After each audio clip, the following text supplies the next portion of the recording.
क्रिया खा के राजा जमन बदे तो सजा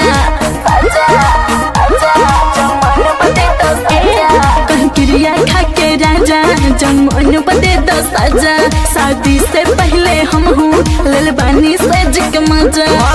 सच बोल चाहिए कुआर रहलू कगो रखले भतार रहलू जबले पेनहत सूट सलवार रहलू कगो रखले भतार रहलू।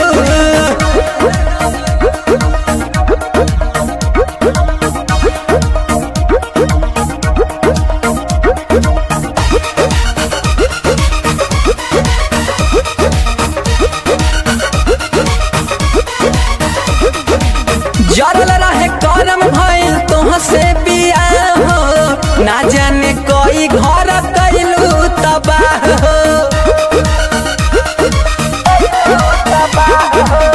भइल बा हमरा से भारी गुनाह हो दे तो बलम जी अपना भीतर पनाह हो।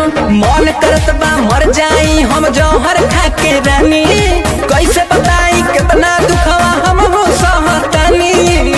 नैहर के छटल छिनार रहलू कगो रखले भतार रहलू। हाँ सच बोला जहिया कुआर रहलू कगो रखले भतार रहलू।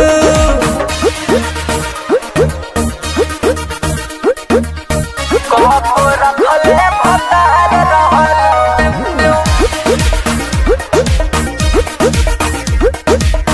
कगो रखले भतार रहलू।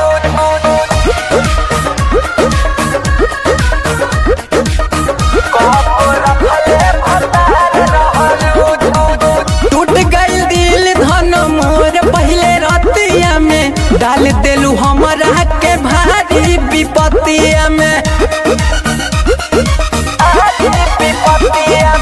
रहे समाइल का दो सोना हमरा मतिया में फंस गईनी हम हूँ पटेल जी के बतिया में। विश्वजीत विशु के संगे भइल भारी धोखा टूट गइल बंधन जवन बनल रहे अनोखा।